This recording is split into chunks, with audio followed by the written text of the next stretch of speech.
What is up, everyone? I hope you're doing fantastically well today. This is Raphael Garcia here for episode 207 of the MMA Ratings Podcast. I'm coming to you solo dolo tonight, this evening, because I have a pretty hectic schedule tonight and I could not do a late show with Schwan, so he's getting a free night off, and I am going to tape this podcast and then go back to doing some more work. So that's just the life of Raphael. You know, Shawan always gives me shit over that for being a man of 100 and what is it? A man of 1,004 jobs, to do a callback to Chris Jericho and his 1,004 holds. So yes, I thank you for taking the time to listen to this show and for always supporting the MMA Ratings and our podcast. You can find all of our content over at MMAratings.net. You can catch us on Instagram and Twitter at MMAratings.net on both spaces.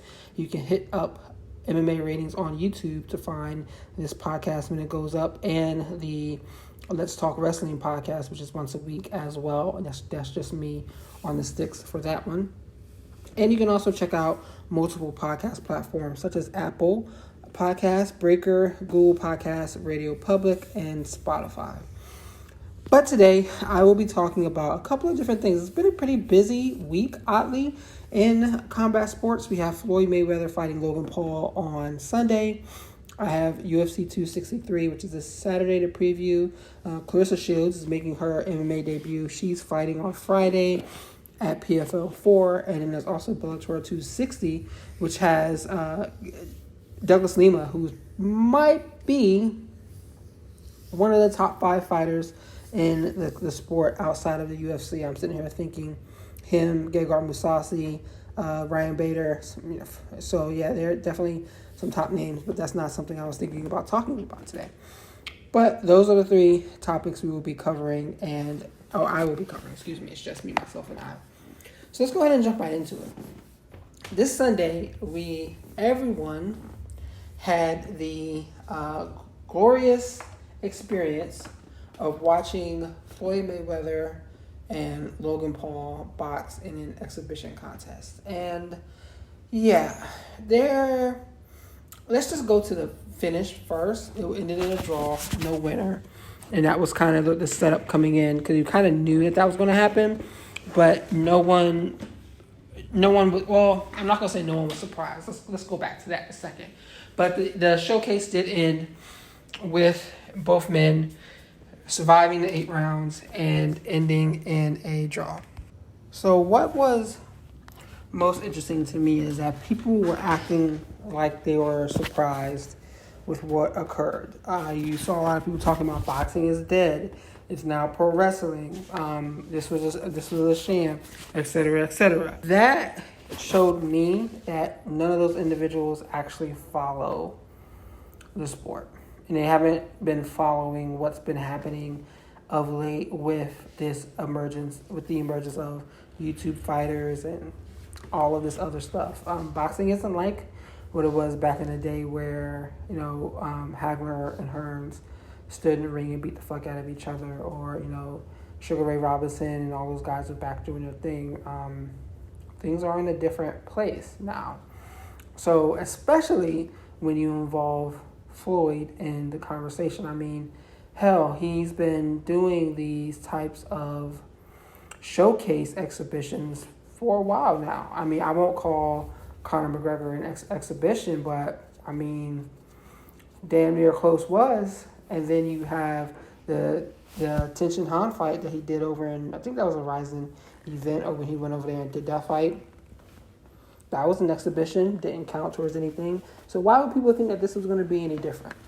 That's what blew me the most. So those people who are feigning if they're upset, if they paid $50 for it, you should be mad at yourself, to be quite honest, because that, on paper, that fight wasn't worth $50. When it was announced, that show wasn't worth $50. So you can only blame yourself for being had. I mean, Floyd said it himself during the post-fight that, your kids can't eat legacy. So he's not going to be out here fighting Canelo. He's not going to be out here fighting Earl Spence or anybody else trying to make their name. He's going to be doing stuff like this and making that money. I mean, do I think he does a exhibition with Jake Paul next? Maybe. We'll see. Let's see what Jake Paul looks like against Tyron Woodley. But that's, again, shenanigans. That is another shenanigans type of showcase where I think at first glance that Jake Paul is going to win, but that's neither here nor there. That is a future conversation. What is the fallout from this? I think that this isn't going away, and maybe it'll go away at such a large scale because Jake Paul has left Triller. He's went over to Showtime. I think Logan did as well too. The chicanery around it isn't really going to last. You can't keep doing these random YouTubers against random fighters. You're always going to have the MMA competitors out there acting stupid and trying to get one of these big fights that they won't be able to get because they signed these ridiculous contracts and they don't have a union or association to represent them. That's one side of it. But I don't think we're going to see any other names, big names, like Jake and Logan Paul, because they had massive followings before they started doing this. Will we see celebrities fighting more? We've seen celebrities fight time and time again.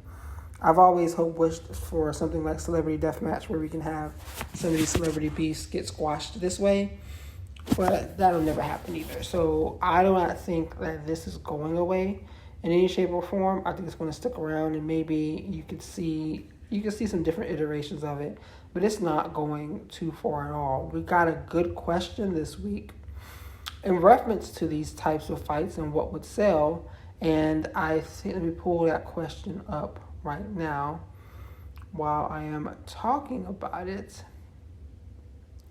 Let's see if I can find this question. So we were asked, would Nick Diaz versus Jake Paul be a marketable fight? I think it would be. It wouldn't be on Triller, obviously, because they're not with Triller anymore. But I think that is a marketable fight. Nick Diaz is a big name. Nate Diaz is a big name as well. He could do it too after his fight with Leon Edwards. We're going to talk about that later on today. And they come with cult followings who have done, they followed him just about around everywhere he's fought. So, and oddly enough, there is a clamoring for Nick Diaz's return to active fighting. Dana White was talking about him this week. So you could see something like that coming together. I doubt it. Again, who would I pick? I would probably pick the younger guy. Nick hasn't been doing much for a very long time. He's pushing 40. He wouldn't be in a position that he can get out there and dust it off. We don't know what he's training like right now. We don't know what his diet's like. It's the Diaz brothers, but again, you don't know. And even before that, it has been almost 10 years since that man has won a fight. So let's not act like he is suddenly some world beater once again. But that wasn't the question. The question is, would that be a marketable fight? And the answer is yes. They can market just about anything, and they can make it work. I'm talking more Showtime right now, not Triller. Triller could do it, and I'm sure that they'll have some massive shenanigans around the fight, like Ric Flair and all this other foolishness like they had for their last event. Who was that? Jake Paul and Ben Askren. But they have other stuff slotted too. They had that proposed Evander Holyfield fight that fell through. They have Lamar Odom doing a fight too. So it's going to get stupid. Is this bad for the sport? I'm still leaning no. No one's been talking about boxing for a very long time, and across all channels, not in the same way as they used to. Mike Tyson isn't walking through that door. Roy Jones isn't walking through that door, and Floyd Mayweather may not be coming back too often either. So we're in a different space where boxing isn't as big, and these younger names, Logan and Jake Paul specifically, are rising and creating some attention around that. I saw that he reportedly made $20 million for the Floyd Mayweather fight. You know, I'm not going to question that. I'm not going to question that man's pockets, but I could see him racking some cash up after that event. The opportunity is there, and people are willing to pay to watch this. There's a target audience, so I think that is a marketable fight, and I don't know if Jake Paul is running out of marketable fights. I think he is a good enough promoter and he can keep talking himself into fights, but they're going to get increasingly dangerous. Like he has this one against Tyron Woodley next, former UFC champion. He wasn't a heavy hitter in the later portions of his fight run. Early, he definitely had those knockouts of Dong Young Kim, Josh Koscheck. So I just drew a blank. He knocked out Josh Koscheck. He knocked out Jay Huron. He knocked out Darren Till. Somebody I'm forgetting. Can't remember who I'm forgetting. But Tyron isn't that guy anymore. So he's fighting Jake Paul. I'm expecting Jake Paul to win. I know that's going to make our MMA fan or our MMA listeners mad, but I'm expecting Jake Paul to win that fight. However, again, like I said, the question was about Nick. Nick and Jake Paul, is that a marketable contest? I think the answer is yes. I think there's money there. I think that's even something that Dana White would want to get a little bit of a taste into as well and try to see if it can help co-promote. They don't need him, but I could see something like that happening. So again, am I surprised about everything that happened with for Logan Paul fighting Floyd Mayweather? Not at all. If you can see me, I'm sitting here shaking my head. Not at all. Not one bit. People are going to pay what they want to pay. And the party feel around that is going to wear out sooner or later. And we'll see what that looks like. Can something take its place? Yes. I wonder, I really would want to know what the crossover of fan is like in this space. Like, are there MMA fans who are watching this? Are there wrestling fans who watch this? Are there other sports fans who watch this? I would love to see what those numbers look like, and we probably won't have that data for an extensive period of time. But I wonder if there's some crossover there, because you kind of see this in BKFC. They paired Rachel Ostovich, who was just cut by the UFC, against Paige Van Zandt, and I can guarantee you that fight is going to be is either a main event or a co-main event. Let me look and see if they've said that yet. Let's hop over to Wikipedia. Paige Van Zandt. Let's see. Dancing with the Stars. So she's fight who? Okay, so they fight at BKFC 19 in July. And right now they're one of two fights booked. There's only 2 women's fights that have been booked. So we'll see. But I definitely expect them to headline that event. But like I was saying, boxing has taken that more circus-like feel. And this one is no different. This one being Jake Paul versus Floyd Mayweather. And I think we should expect for this to be here for the extended duration. No one should be surprised by this at all. So let's keep on rolling. And let's talk about our next topic, which is UFC 263. We're going to do a little bit of a preview of this card. It is headlined by Marvin Vettori fighting Israel Adesanya for the second time. They first fought back in, let's see, let me pull that up. They first fought to a split decision back in 2017. So nope, that's not right.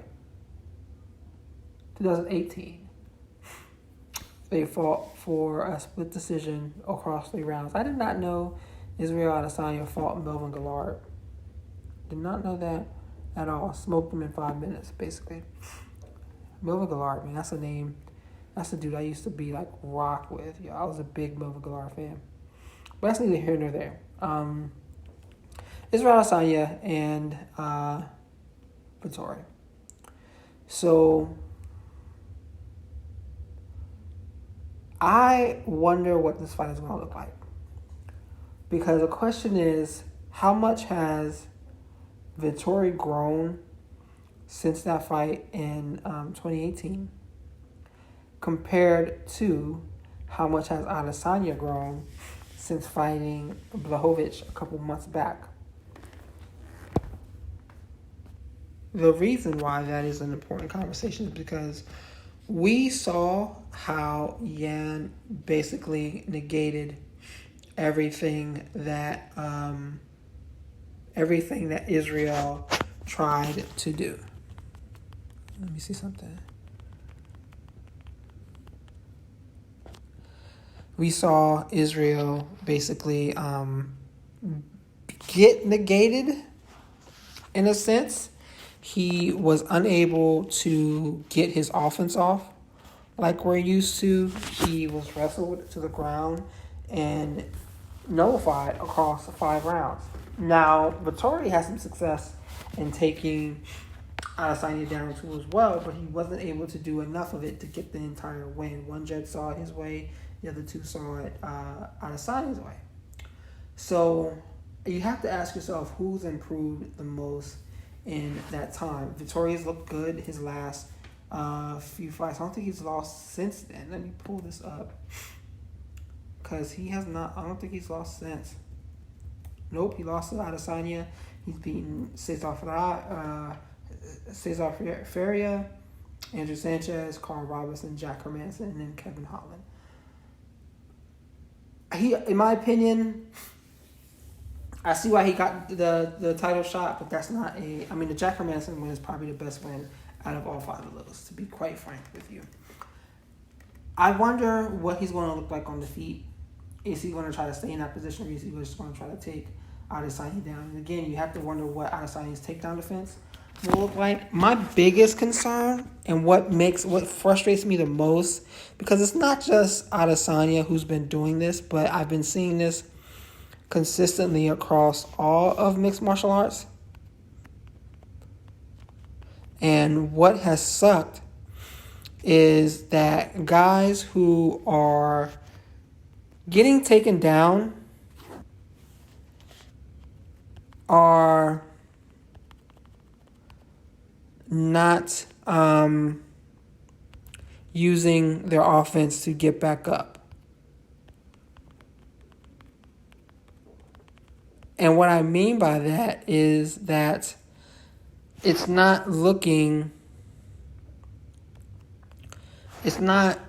like people are advancing from that position. Hold on a second. Because I've been seeing this a lot, and Adesanya was doing this though, and he was doing this as well in this fight with Blachowicz. He was not looking to get up.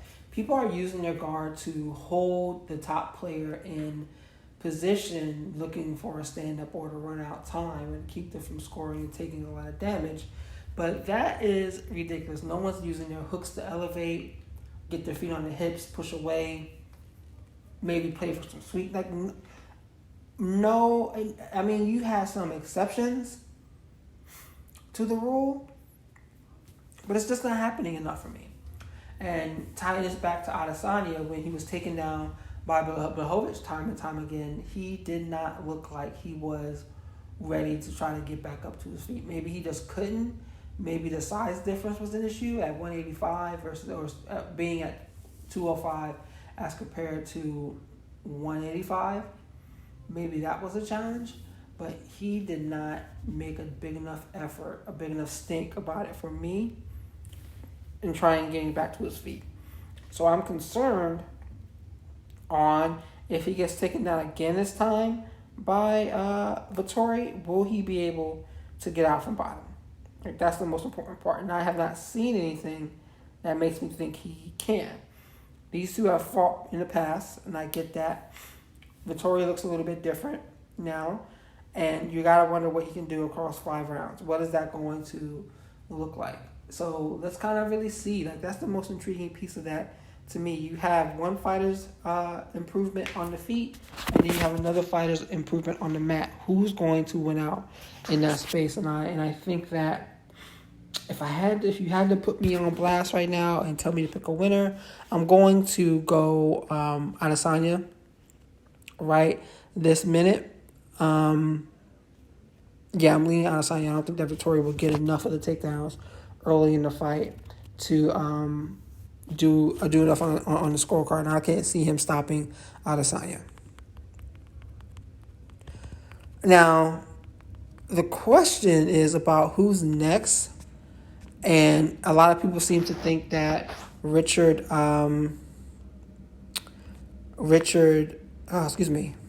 Whittaker is next for him, and that doesn't necessarily seem to be the case, according to what Dana White is saying.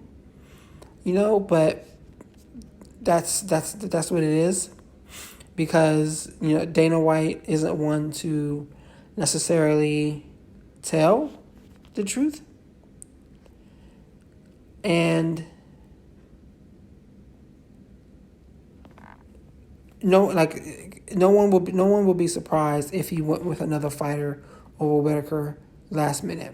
No one would be surprised. So I would not put all my ducks on Robert Whittaker being the man to get the winner out of Saturday's main event. But for right now, I'm picking Israel Adesanya to pick up the win and move on with the 185-pound belt. Then we have another title defense, another rematch too as well. Just not thought about that. Deiveson Figueiredo fighting against Brandon Moreno. I think this is going to be the best fight of the night. They're fighting, coming off of a rematch that saw them go 25 minutes and end in a draw. Figueiredo is looking to defend the 125-pound title, and Moreno's trying to take it. This is an important fight for both guys. For Figueiredo, I see this as being an important fight because he is on the cusp. He's on the cusp of being an intriguing champion when the UFC needs more of those guys, and especially at the lighter weight classes. They always need them under 155, and he can help cement that. I always love looking at his fight preview stories, because they always talk about his ability to do hair. Like, he's a real Renaissance man. I would get my hair cut by him if I was ever in Brazil. He's a real Renaissance man, and I love that about him. I'm sure it kind of sets some of the MMA, GA fan base off, but he's my guy. I'm a fan of Deiveson, but he has a tough test in Moreno. I'm not gonna lie. I was surprised Moreno went 25 minutes with him last time. I just knew he was going to get finished, but he did what he needed to do, and he picked up a draw, which set up this rematch. Now, there's always the interesting debate about the recency bias around rematches and how people adapt, and whether or not if you fight someone in June, for example, and turn around and fight them in August, September, if you've improved enough to overcome them. So the story would be whether or not Moreno has improved enough to get the win. I am picking Figueiredo to defend his title here. I think it's going to look starkly different than the first one, and I think he's going to kind of put it on Moreno. But Moreno can win. I could, again, as always, as so many other topics in the past, I could be dead wrong here.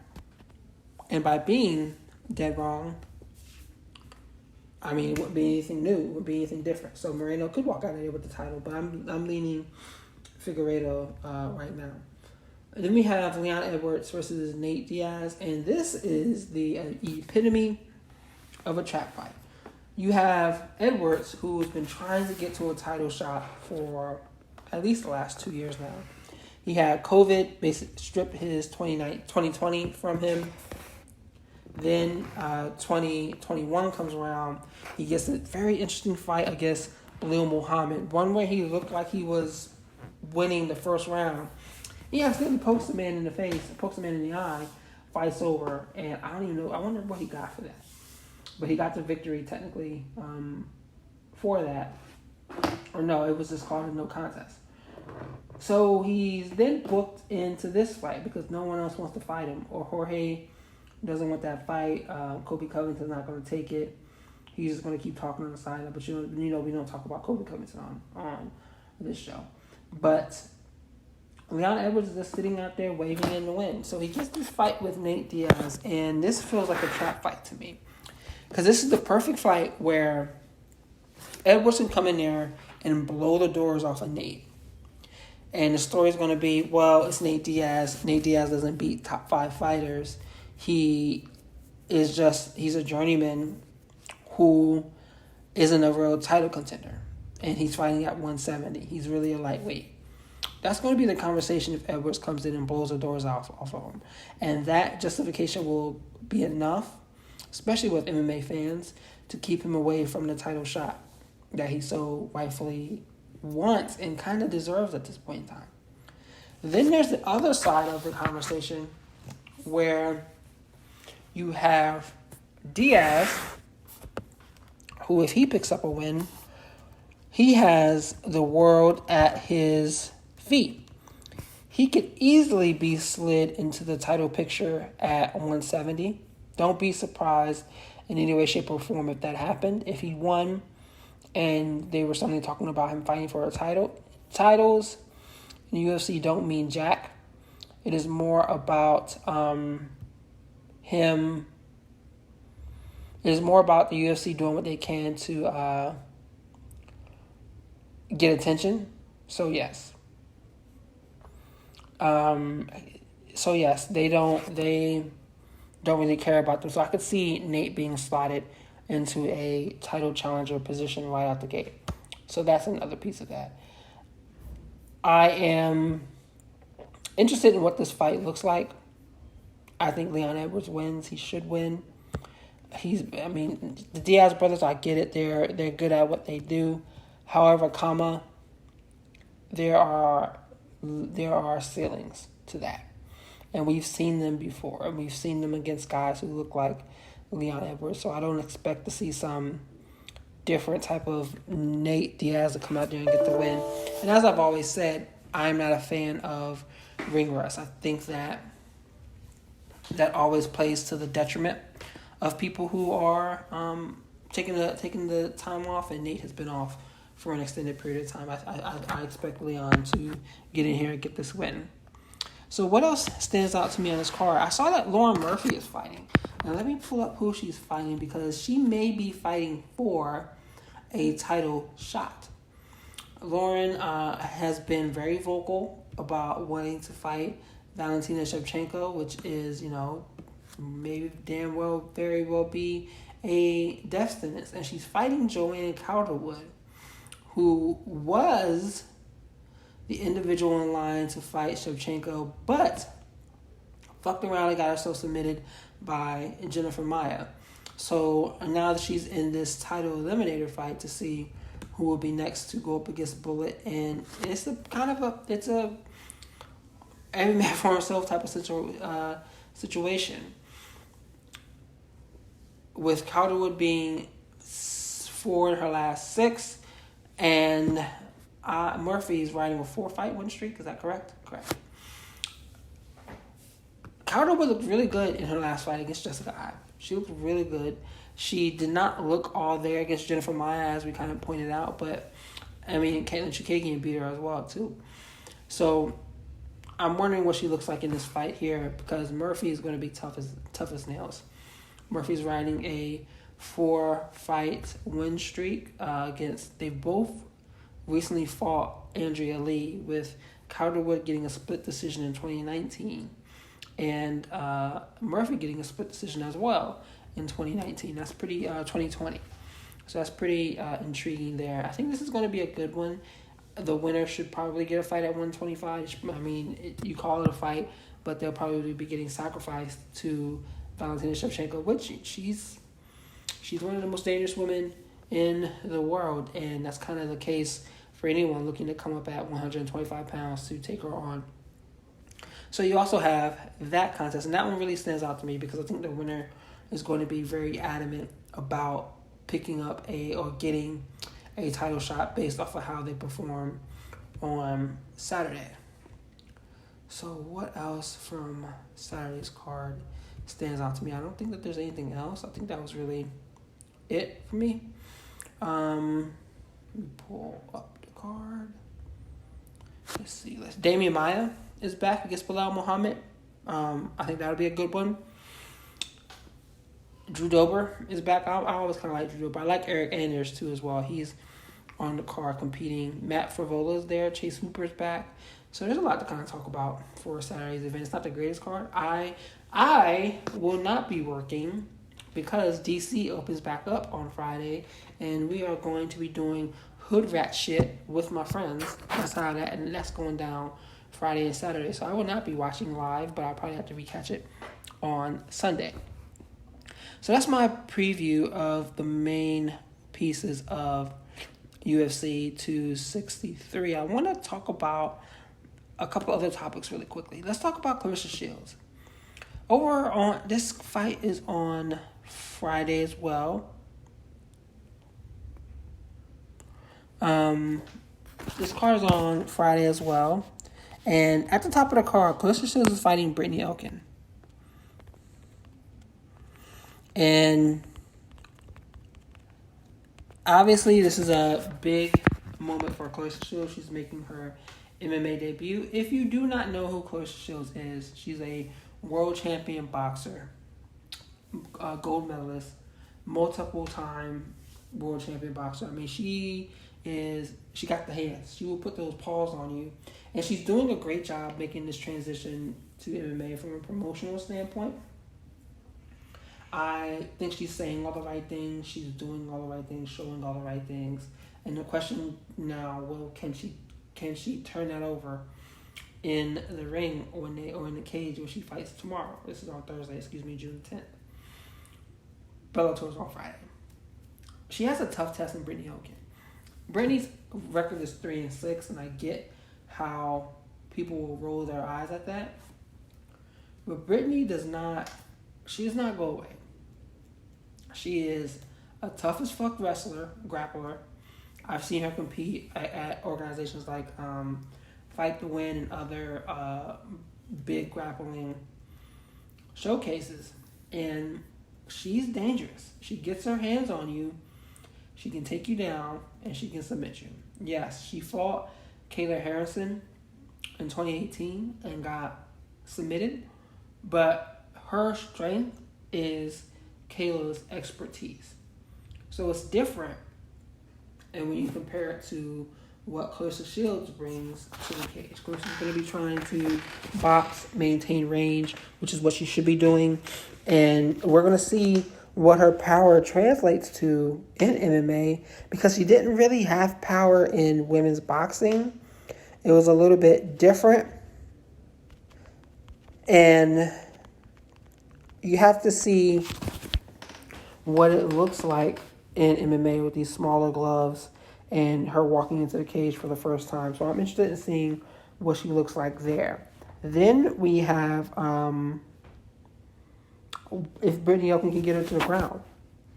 What happens if she can't? I doubt if she gets her hands on her, I doubt she won't be able to take her down. And if she does, what does her groundwork work? What does Brittany's groundwork look like compared to Clarissa's? I guarantee you is light years ahead of it. So I think that is the story here on Thursday at PFL 4. You know what? I'm going to go out on a limb, and I'm going to pick Brittany Elkin to win this fight. I get that Claressa is the prospect. She's young. She's coming in with ridiculous experience in the boxing realm, but I am not going to discount Claressa Shields. I'm not going to discount Brittany Elkin, This really makes me think about the fight between Brock Lesnar and Frank Mir a lot. Frank Mir had everything to lose, and he goes out there and submits Brock because Brock makes a mistake after dropping him. I can see this fight going like that, where Claressa ends up taking the L. Will it be monumental in a situation to cry about?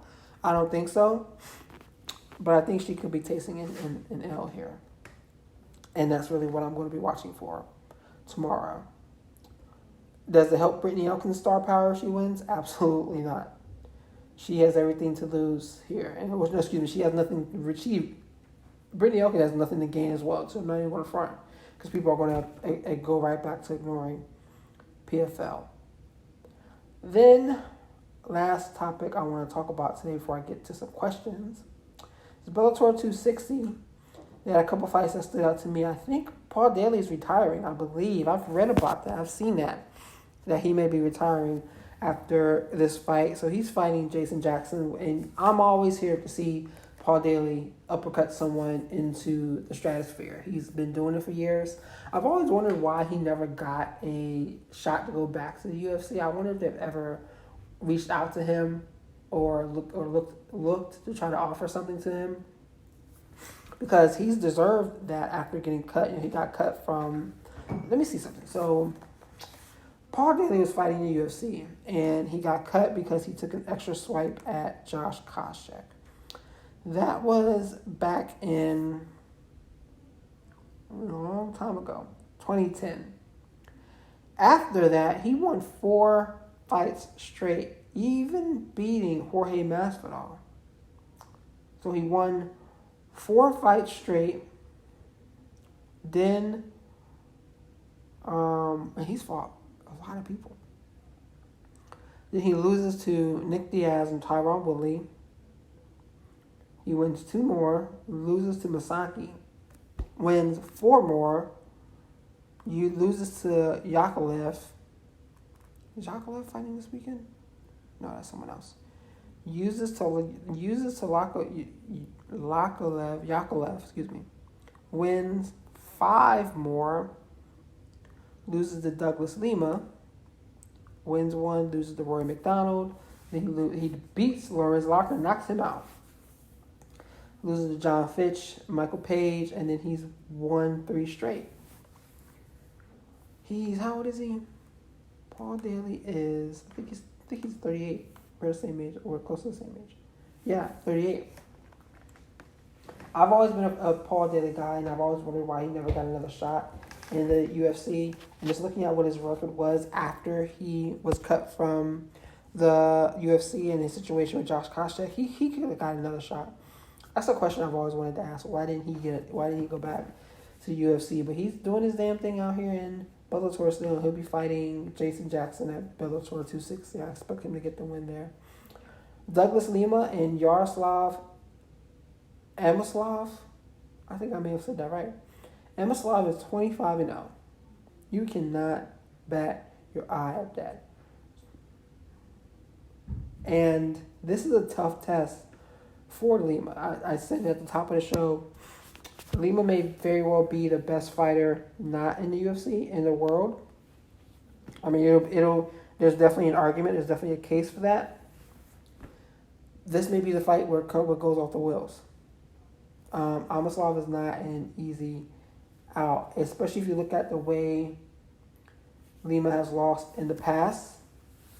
He's been taken down, basically controlled, and he couldn't really do that. I'm not saying he doesn't know how to get back up now, but this is an important fight for this organization, and I'm leaning the Lima to keep the welterweight title. Aaron Pico's back, looking to pick up a win over Aiden Lee. I think that should be a good one. 7-3 against 9-4. Let's see. There were some other. Nick Newell is also back. You should remember Nick Newell, unless if you're like a brand new MMA fan. But he is a fighter who is amputated at the elbow. I believe it's his right elbow. No, it might be his left. But he's fought for World Series of Fighting title. He's fought in the UFC. He's been active, and he fought on the Dana White Contender Series. But he's been active, and he just continues to deliver when he's in there. So let's see what this guy looks like. I am a fan of him. and I want to see Nick Newell succeed. So we can spend a few minutes looking at some questions that may have been asked.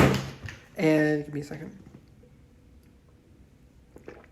We can spend a few seconds looking at some questions. And the main one that came in was about Dana White's comments about healthcare. And it kind of ties into the second question we have as well, too, about fighter pay. But Dana White, he made a comment about fighters getting healthcare, and he, according to Dana, he was talking to Aaron Bronstetter, and he meant to answer one question, but he answered the other with a soon, and people thought that he was talking about fighters getting long-term healthcare soon, and he had to go back on that and correct himself.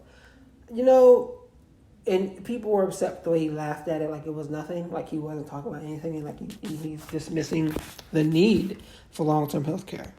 I mean, we've seen multiple fighters have to do like GoFundMes to get surgery well after their fight career, so it probably is in their best interest to have long-term health care.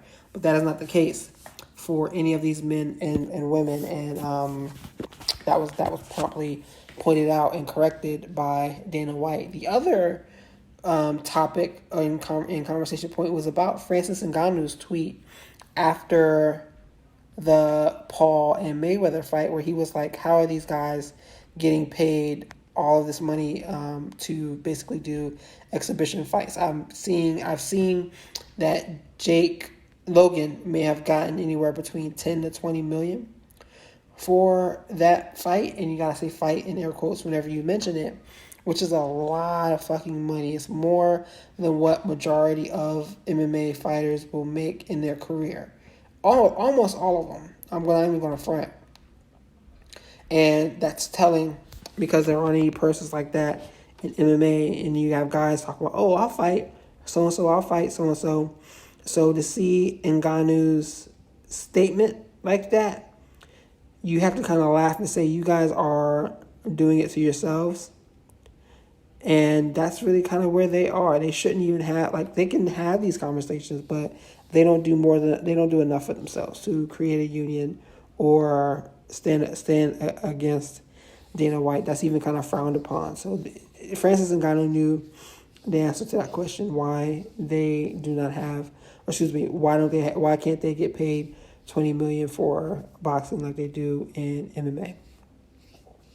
But that is it for this week. We've gone a little bit over 40 minutes talking about UFC 263, Bellator 260, PFL 4 with Claressa Shields starting. So we have quite a bit to talk about. Floyd Mayweather, Logan Paul as well. So I just want to kind of close out this show. As always, I thank you for taking your time and for listening to us here at the MMA Ratings Podcast. You can find us at MMAratings.net on Instagram and Twitter. You can find me, myself, and I at rgarcia_Twitter. And I thank you, everyone, for taking the time to listen to the show. Please be sure to share, and react to everything that I do at MMA Ratings and across all of my side ventures. That's Schwab will put it. But either way, folks, I thank you all for being who you are. Thank you for your support. Please stay safe, wear your mask, get vaccinated, and Black Lives Matter.